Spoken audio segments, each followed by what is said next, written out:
Oh, yeah. Well, once, just go right ahead and finish. I can talk over you. I've done it before. So just go ahead and finish your meal. It was a wonderful meal. All of y'all know that we're Pinky Miles Sisters in the Kitchen, and I'm Mary. I'm Linda. And we're, She is not Linda. Hey, if y'all hadn't seen it, that's the joke. There's so many times that I'm so wore out when we get on film, so I'll say, "Hi, I'm Linda." So there, if y'all watch them enough, you know that I make a lot of mistakes. I do. I make my share. I'm just me. So that's the way I am. But anyway, thank y'all so much. Kim, all of you, Brenda, all of you, I can't remember all of your names, but everything is beautiful. It's just beautiful. The tables are just magnificent. They're gorgeous. They're all fixed different, and they fixed ours with this beautiful pink and the beautiful arrangement in a stainless steel pot with the kitchen utensils. It touches us because we're used to waiting on people. We're not used to people waiting on us, and it really is very nice. We thank y'all so much. And we've been excited ever since we was invited to come here. So we just, we're going to try to keep on track, and that's not very easy for me. Whatever I'm thinking of, I want to say it right then because I may forget it. Yes. Talking up the old age. Yes. But anyway, so Linda, did you want to introduce the girls? Or? Yes, Linda and little Linda and Carla, y'all want to come up for a second, and we'll let y'all say a word. You can say more than one word.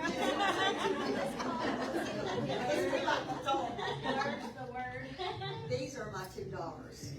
This is my baby little Linda, and she is named after my sister, Linda, because she didn't have biological children, but these girls are hers too.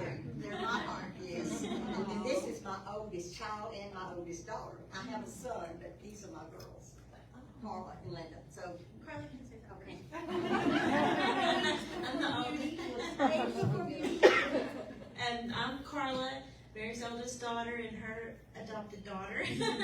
And I have 11 grandchildren and 4 beautiful daughters. And I get to work with them, and it is an absolute dream job. I love getting to be with them and spend time with them, and it's been amazing. It's an adventure, and it's fun, and there's also a lot of work that goes into the behind the scenes stuff that, you know, a lot of people that don't do the social media, you know, industry doesn't see that part.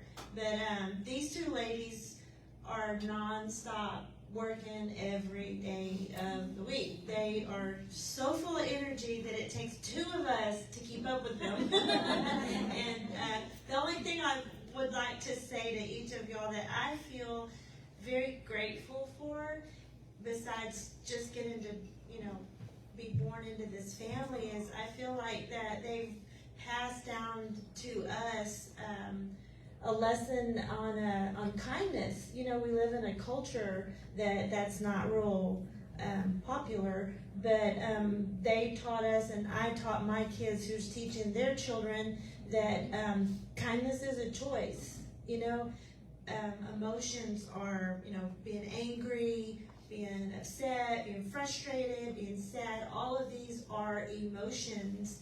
Kindness is a choice. You can be kind even when someone is ugly to you, or someone hurts you, or someone's aggravated, or whatever is happening in your life. You can still choose to be kind.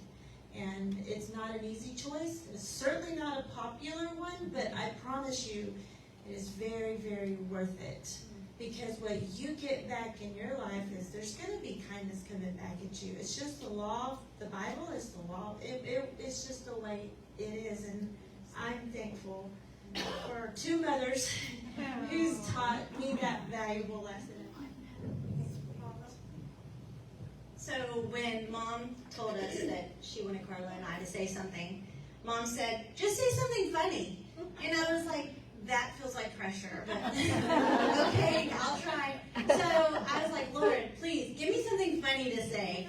And all roads led back to the same thing. And it's not funny. So I have nothing funny planned. But hopefully I have something better, and that is what the Lord has laid on my heart. Probably because He's talking to me.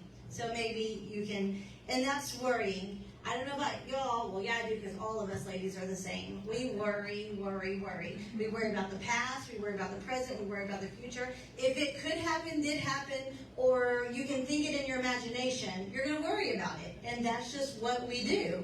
And so that brings me back to, I had a sweet little baby child, 2 years old. He was my first. And he was 2, and everyone's like, it's time to potty train. And he was like, no, I ain't gonna potty train. And I was like, what is wrong with my baby? So I took him to the doctor. And I said, this child does not want anything to do with the restroom. What am I doing wrong? What's wrong with him? Do we need to run some tests? Something's going on. And the doctor looked at me and he said, Mom, he's not gonna go to kindergarten in a diaper. And I was like, you're right. He's not. And that's kind of been my parent style this whole time, is when my kids would do something or they would go through a phase and I would start worrying about him, I'd say, he's not going to go to kindergarten in a diaper. And he was right. Neither one of my children went to kindergarten in a diaper. You know, it's a phase. And the Bible even talks about that, about how there's a season for everything. And we just gotta know, this is just a season. When something happens, most of the time we worry about things, and the next week we can't even remember it. Sure enough, a year later, we're not remembering it. It's a season. And even in the bad seasons, one of my favorite verses is in Isaiah, and it says, for I, the Lord thy God, will hold thy right hand, your hand of power, and say unto you, he didn't say, I added in the power part. You know what he said? He said, I will say unto you, I gotta start over now. For the Lord thy God will hold thy right hand, saying unto thee, fear not, I will help you, whatever King James said. He said, I'll help you. And so even, he's a God of the valley, he's a God of the hills, he's a God of your worry. We don't have to worry, because we know as a child of God, he has us. We don't have to worry. We can cast all of our cares on him. And so that's just what's been on my heart. That's what I wanted to share with you ladies today. I do have to give a disclaimer. Don't take parenting advice from me. My 17-year-old went to the eye doctor this week wearing a dressy sock, shorts, a dressy sock, and a Nightmare on Elm Street, Nightmare Before Christmas sock. And I said, what are you doing, child? And he said, I'm going business casual. So maybe it's just a season, may not be a great parenting plan, but it's worked.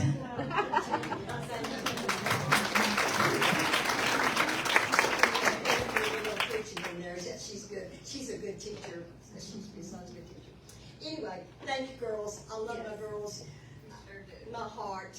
I just love my girls. I love my sister. My sister is just, I would be lost without her. I think she's the smartest, greatest person alive. I'll always look to her. Anything I didn't know or understand, I make a call to my sister. So anyway, I love her to death.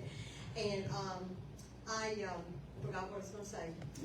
Anyway, I just want y'all ladies to know that what was laid on my heart is love. That is the greatest thing of all, if you can have love. And, love is something that you can't even explain.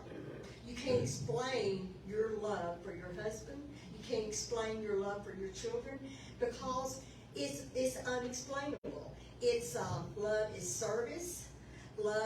Sometimes love doesn't even make common sense, because sometimes you would do something for somebody or something that other people would say, why are you doing that? Why are you, like you're helping somebody? Just for instance, I was going to name who did this, but anyway, it was this person. This person didn't have a lot, not a whole lot, but if he seen somebody on the street that had a child that was in need, he would take his wallet out and give them a $100 bill.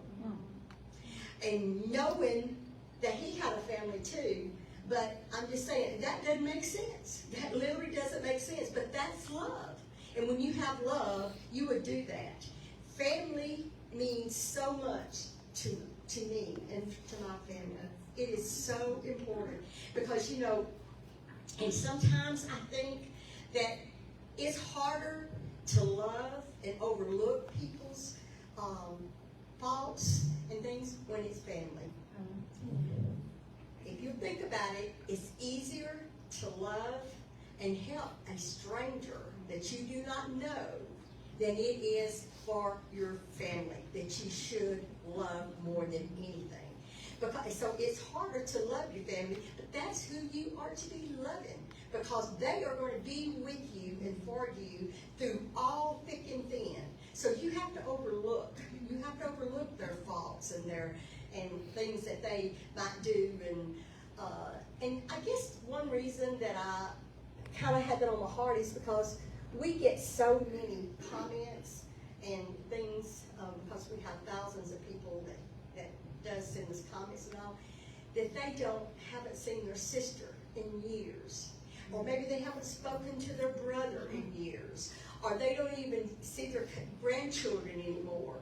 And it breaks my heart, because that is so important, because they don't realize that family would actually be there if you would let them. You've got to overlook that. We're not perfect. We're not perfect. Just because I'm saying we love each other dearly and we overlook our faults and all that. No, it's like Linda, I believe, said, it takes effort. You have to put in effort to overlook those things, because just remember, when you're pointing the finger at someone else, you've got three pointing back to you. Because if you're going to, we all got faults. But we don't look at those faults. We're supposed to be looking at what the inner part. One more thing, and I'm going to let my sister have it. This, the love. When we came in here, God's people, the love. Yes. You can feel the love in this building. I'm telling you, this world is in a bad shape. The world is in a bad shape. But you know what? This here tonight shows me there's still some good people. Everybody's not bad anymore. Right. So when we came in here, every one of y'all, it makes us feel like you are family to us, because y'all have been so welcoming and just so loving, and you can feel that. Y'all say y'all can feel our love. We can feel your love too. So we just want to thank y'all for your kindness and all your effort that y'all done for us here tonight. Thank you, Mary. Yes, and I echo what Mary said, for everyone that's worked so hard to put this together. Kim, and I found me a new friend here. Where's Brenda? We have a lot in common, don't we, Brenda? Y'all know my sister is my world, and for those of you who don't know, like Mary said, I don't have any biological children. I've been married for over 42 years. My husband is very kind of private. I've been accused of making him up. I got these gray hairs.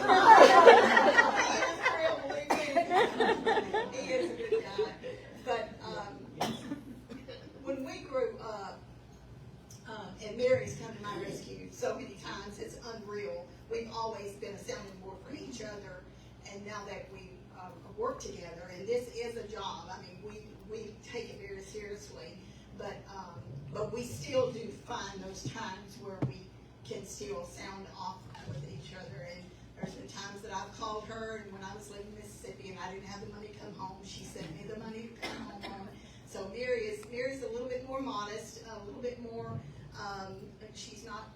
She doesn't say things like I do. And I'm a very outspoken person. If y'all watched our videos, y'all know that.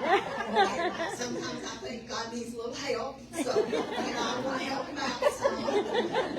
And then I have to go in my prayer closet. I see my sister cringe sometimes, thinking, I hope she don't say this or I hope she don't say that. Or we'll have a bad comment, and maybe we're having a bad day. My back is killing me, and I've been up since 5 o'clock, and Mike's having a bad day, and that's how it goes usually. Everything just trickles down. But somebody will say something real bad, and I'll call me and I said, I'm sick and tired of these people. They have no idea how hard they work. And then there's days that Mary called me and she's just bawling. She said, they don't like me at all. So anyway, we're human, and we do have days, but thank the Lord that we can laugh it off and laugh about it. Those moments are fleeting and they go by.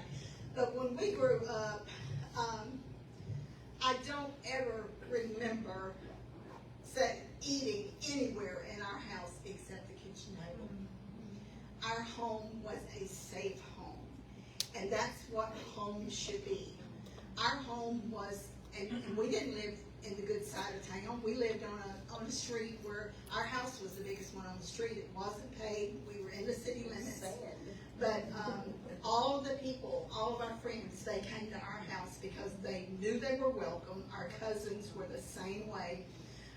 They knew that there was going to be food to eat, that they were going to have a good time, and nobody was going to look down on them or treat them any different than they did their own kids. And so our home was a safe haven. And for many years, our daddy drove a truck. He actually had 2 trucks, and he bought and sold everything. He'd go to Oklahoma, he'd go to North Texas, he'd go to all over, buy and sell hay. He went to the South Texas, to the valley, he would buy watermelons. They raised watermelons. Anything that he could buy and sell and make a profit of, he did it. He was a very good salesman. He liked to trade. If he had watermelons and he needed gas, he would trade watermelons for gas. That's just, that's what they did back then. But then Daddy got sick, and he was in World War II, and he had what they call now PTSD. That term hadn't been invented back then. I think they called it shell shock. And things started kind of deteriorating, and he would cry a lot. And when I guess I was in the 6th grade when he first went to the VA hospital. I was in the 7th. So I was in the 6th grade. And it was very sad at our house because, we had always had this really fun, loving house. And Daddy was, he was a fun person to be around. He was a good man. He was a gentleman.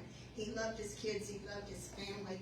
He was a giver. He would, in Mama's book, she writes about that he would see kids on the side of the road when he was going through neighborhoods peddling watermelons. Y'all ever heard the word peddle? Yeah. Well, he peddled watermelons and fish that he caught, and he'd see little children out to the side, and there would be the ice cream truck coming around, and he knew those little kids didn't have money. My daddy would stop the truck, and he would get out and go to those little children and hand them money so they could buy ice cream. And Mother also wrote in the book about when he was selling fish, and he would know there was a household that probably could use some fish or needed some, and he would just knock on their door and hand them fish so they'd have fish to eat. So we come from a family of givers. We come from a family that is very loyal. We love each other. We have 2 wonderful brothers and sister-in-laws. Charles and Nell's been married how long? 50-something years. Edward Debbie's been married 51 years. Mother wrote after Daddy got sick, and of course, the tragedy that happened on November the 1st, 1964. And if y'all haven't read our book, or read Mama's book, or haven't heard us tell the story, we told this in 9 parts 2 years ago. Probably one of the hardest things we ever did. Mother wrote. No, go ahead. Just back up just a second so we can get to that. Pinky Mouse, Linda had a baking, she made cakes and cookies, and I helped her some, but she mostly did it. So she had a website, Pinky Mouse Cakes, Cookies, and Candy. And but then in 2020, I had already retired, and so I guess the Lord, my mind was a little clearer when I retired. I didn't have a job. I didn't have a job on my mind, so I had a little more time for the Lord to speak to me, and He just laid it on my heart so heavy to start telling Mother's story on Facebook. That was just, I was impressed to do it, and that's all. Only way I can explain it is if the Lord laid it on my heart, because it just would not leave me to tell Mama's story. And the only way I knew how to do that is because she and I both like to cook. And I said, well, why don't we start a Facebook page of us in the kitchen talking and tell Mother's story on Facebook? And she said, I ain't got time. She said, and she didn't. She was doing the bakery and she had a full-time job. So it took me 3 months. I kept coming back to her and kept coming back to her. And I said, Linda, we've got to tell Mother's story. I had no idea that it was going to turn into this. But anyway, so finally she said, okay, I will, but I'm not stopped cooking. I'm going to still make my cakes and cookies for the public. And I said, okay, but let's just start in the kitchen. I had 2 reasons that I was wanting to do this. I got to spend more time with my sister. We got to talk and reminisce. And I really thought this would be about a month. It'd take us about a month and we'd have our story told, you know, and then that would be it. But when we started telling Mother's story, it just kind of took off. And Linda, I'll let you take it from there. That's where you So, thank you, Mary. So, after we told Mother's story, and again, for those of you who have not read it or haven't listened to it, our dad took his life on November the 1st, 1964, and changed generations of lives together. And I'm gonna backtrack in a minute, but I want to say this, that Mother wanted their grandchildren to know Daddy as the man he was, not what happened. And I think that in the society that we're in today, even in the 21st century, depression or any type of mental illness or mental health is still a little bit taboo, and people don't want to talk about it. They think, because sadly they've been taught you're a Christian, so that's under the table. Nobody can be depressed and be a Christian, but we know that's not true. We know that Christians also suffer this dreadful disease, and I will die talking about this because I'm so passionate about it. If you ever go through this, or you have someone in your family that goes through this, it is something that needs to be addressed.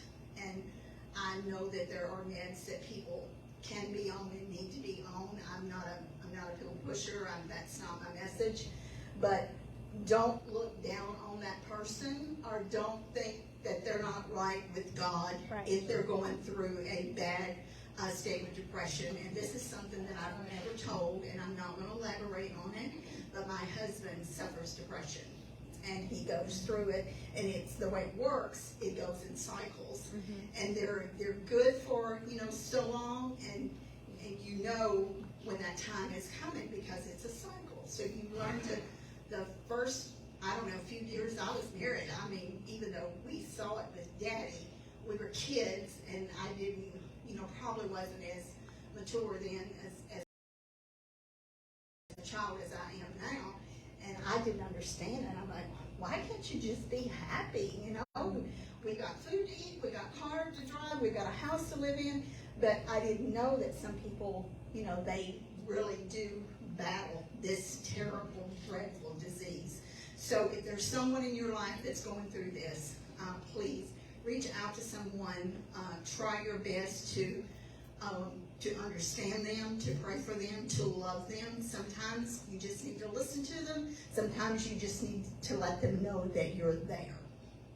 But when Mother when she started writing her book, she was writing it for the grandchildren, because she wanted them to see Daddy. Like I said earlier, I don't repeat myself, but his grandson came to her and asked her about Granddad. Said, what happened to Granddad? they didn't know we until did they not. were teenagers. We didn't talk about it. So he came to her and wanted to know what happened to Granddad, and she told him. She said, Mark, one of these days I'll write a book and let you know.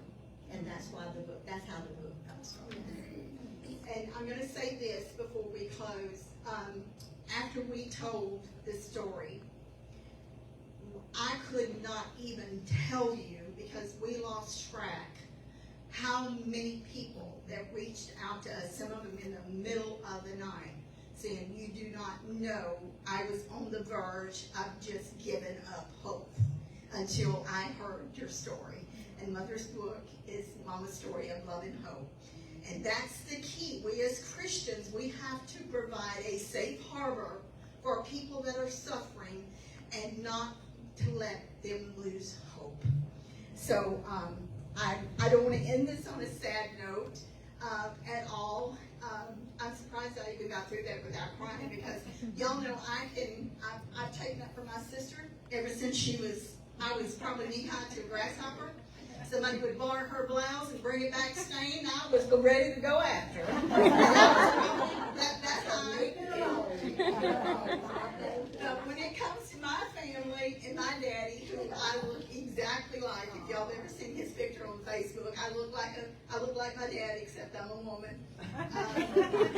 Literally, I mean, people see the picture side by side, and I do look exactly like him. But we had a great childhood. Mama taught us Romans 8:28, and I want to tell you, she did not allow us to wallow in pity. She made sure that we might not have had what we wanted, but she made sure we had what we needed, and that's all that mattered. We still had love, and we still had what we needed. I can vouch for that. I was 18 and I was crying over a boy. And I was in love with this boy. And I cried for probably 3 or 4 days, but that was all my mother was going to let me cry. She said, if I hear you cry another time, I'm going to whip you. Well, I'm going to whip him at 18. And I probably didn't have 5 spankings in my whole life, but I got one when I was 18. So she did not allow us to walk around. We were good kids, and I promise y'all I could talk all night, but I am going to stop. But a couple places again in Mama's book, and I laugh about this every time I think about it. One of them was with Mary, and one of them was with Charles. She was talking to him, and she was trying to find out what was wrong with him. And Mary would tell her. She said, so I whooped her. Charles was in bands, and he didn't want to go to band practice. And but he didn't tell Mother what it was. He kept saying, Mama kept saying, what's wrong with you, Charles? What's wrong? She did not let us miss school. This is the only one that she would let miss school. That's another story. But she kept asking Charles, what's wrong? He wouldn't tell her. She said, so I whipped him. So she had a way of making us straighten up. She ripped all 4 of us at one time because we wouldn't tell on one another. Mother sewed. She made all of our clothes. So that's one reason that we like to cook so much is we cooked and Mother sewed. She made all of our clothes, and she made us a lot of nice clothes. But so thread was very important to her. And Nicholas Food. Well, one of her spoons came up cut. You know these old razor blades, the signal labor, where somebody had cut one of those spools of thread all the way through with the razor blade. So she lined us up. She said, I want to know which one of y'all did it. We didn't, none of us confess. Well, I didn't do it, so we said, we didn't do it. So she said, well, then just lay across the bed, I'm going to whoop all 4 of you. And she did. She whipped all 4 of us. And did you know, and I'm 76 years old, just a few years ago, what, 2 or 3 years ago? No, it's been long that? Well, anyway, it's been long. Guess who cut that thread? My oldest brother, Charles. like everybody thought it was. And Charles never done nothing wrong. It was our little Edward, our little brother, we thought had done it because he was so mischievous. He was the one that went across the road and brought a limb back. Mother made him go cut a switch to switch it, and he goes across the road and drags a limb across that road to the house. That's just how mischievous he was. And she made him go back and get another one. But anyway, he was the one that got the blame for it because we thought he was the one that cut that. But Charles finally messed up, so we were all grown. We'd already got whipped, so. Anyway, we laugh about it from time to time. Thank y'all again so very much for this lovely evening. It'll be something that we'll always remember. And I hope that God blesses each one of y'all immensely for what you've done here tonight. It's been very heartwarming. Yes. Yes, thank y'all so much. We just love all of y'all, and if you hadn't went to our page, it's Pinky Mouse Sisters in the Kitchen. Is that right? No, that's not right. PinkyMouseKitchen.com. We got YouTube is Pinky Mouse Kitchen, right? And then our Facebook page is Pinky Mouse Cakes, Cookies, and Candy. And our website, Pinky Mouse Kitchen. PinkyMouseKitchen.com. So we got a lot of names, and we got a lot of fake people out there taking our videos too. They are taking our picture, our stories, even Mama's story, and creating them a website. So you have to be careful when you're going to look. The reason, how you can tell that it's us, it's ours, even though you see our picture, if you'll look and see how many followers we got 449,000 followers. So And when growing. you look at that will tell you that you're on the right page. The rest of them has got 15, 12,000, and they're groups. You have to join. You do not have to join to watch our videos. So that's the distinction. And thank y'all so much. We can always talk. We used to get in so much trouble. Talking as kids, Mama would have to make us shut up because we never found a place to stop. And we're almost as bad now. we spend the night years and years off and on in a hotel, and we had to make ourselves go to sleep because we just like to talk. So we love one another, and we love y'all too. Thank y'all so much.